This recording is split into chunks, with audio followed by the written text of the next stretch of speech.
so Samsung invited me to their Galaxy S10 Unpacked event thing happening next week on the 20th, and I said no. This is why.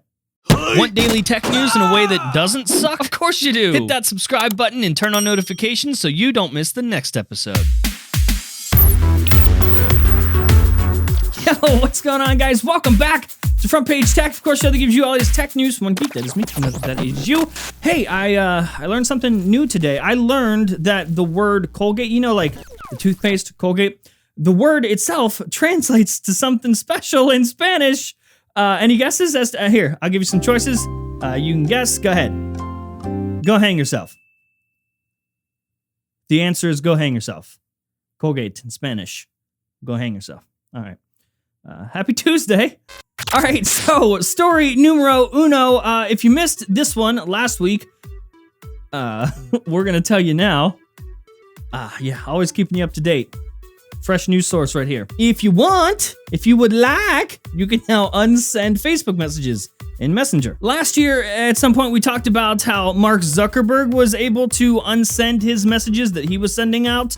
And now, if you aren't Mark Zuckerberg, you can do that. So, you know, everybody else. So it has rolled out in the latest version of Messenger, obviously for iOS and Android. And if you're interested, you send a message and you're like, I don't want that.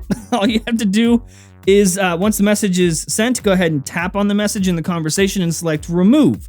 Then Messenger will ask if you'd like to remove the message for everyone or just you. So this is, hey, do you just not want to see this anymore, or do you not want them to see it? Should we get rid of it for you, buddy? You have to keep in mind, though, you can't just do this willy-nilly whenever you'd like. There's a 10-minute window, so when you send that message, you got 10 minutes. The countdown is on, motherfucker! Once that 10 minutes is up, it doesn't matter if you regret sending that breakup text, my boy. It's over. It's over. She's gonna see it. Or he. Oh, I don't judge. Or he. I kind of wish you could do this to people. Like, you don't like them, and you're just like, all right, well, I'm gonna erase you. And, oh, shit. I don't mean murder. I'm not suggesting murdering people. Just erasing them is all. If completely separate things. Oh, I fucked up. All right, so next up, an Apple event is happening, apparently, and the internet is in an uproar. All right, so according to a report from BuzzFeed News, Apple's next event is going to be on March 25th. March 25th. And they're not going to give you any new shit. No new products, no new devices. Hold your dicks. So March 25th at the Steve Jobs Theater, according to them, the focus of the event will be a new subscription news service. And it's been, that has been like in the making for a while. We've been hearing about that for a while. According to BuzzFeed's sources, the event is going to center around Apple's subscription services, but no one has confirmed that along with this like news subscription service that we will also hear about the TV subscription service that we've been wondering about that for years. And now you're probably like, okay, so Jern, what's the uproar you speak of? Well, you see, what had happened was today, the Wall Street Journal came out with their own report stating that this Netflix for news type service that Apple is going to launch is going to be like $10 a month, and Apple is going to keep 50% of the subscription revenue. So not like 30% like in the App Store. No, halvesies, motherfucker. All right, now I know there's a lot of people freaking out. 50%, that's crazy, Apple, you greedy sons of bitches. But like, it's their playground. They have the people, they have the platform, and publishers want to go ahead and play in the playground. They gotta pay for that. Do I think 50% is too much? It can be in some cases, and that's where I think it's less about us, the consumer, and more about the publishers. It's now time for the publishers to step back and be like, no, we don't need you, Apple. We don't need you, so you can keep that 50%. That's real cute. We're gonna stay over here and do our own thing. And then that would force Apple to bring that cut down a bit. So maybe Apple delays this event just a tad, works it out better with publishers, and maybe 50% is too much. You let us know in the comment section below. 50%? Too much to ask?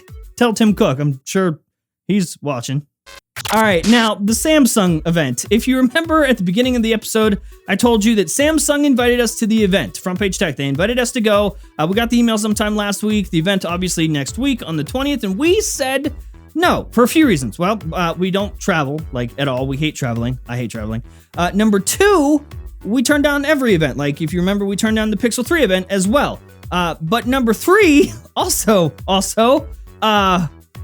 we fucking know everything already. Today was probably one of the biggest Galaxy S10 leaks, and it literally revealed every detail, every last spec. So here you go. We're gonna run it up your screen right now. Enjoy. Whoop! If you missed it, we just gave you all of the specs for the Galaxy S10e, the Galaxy S10, and the Galaxy S10 Plus. If you really need to read it, we'll put all that stuff in the description. So just go down the description, read it with your eyeballs, if you care. But these are just numbers on paper. It doesn't matter. Who cares? Specs never speak directly to the actual experience of the device. That we're gonna have to wait for it to actually be in people's hands. But this is what, like, we know what they look like. We know like every color. We know every spec. So we are not interested in going. And that's not just Samsung. We turn down every event, every single event. We turn it down because there's just no. We get more value actually probably staying here in our own studio, recording instead of traveling and just doing what every other tech YouTuber does. Goes to the event, covers the thing, shows you the phone. They all do that. I don't care about the device. I want to share my opinion. You guys come to me for my opinion, and I can do that from right here. Thank you very much. Samsung, we ain't going.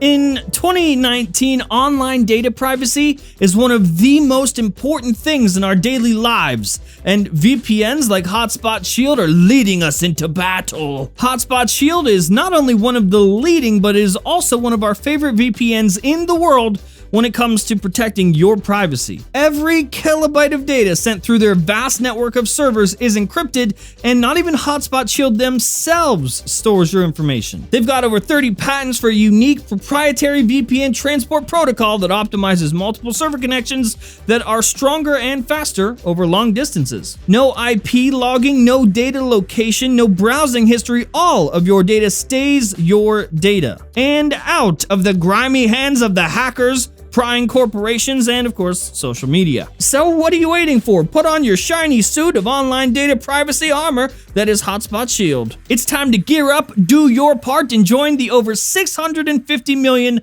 other users fighting the same battle across the globe. Click the link in the description right now to get started today. And a huge thanks to Hotspot Shield for supporting this show. And that's the show. Hopefully you liked it, you learned something. If you did, hit that like button. If you hate my stupid face, hit the dislike button. If you're new here, subscribe, and I'll see you guys tomorrow.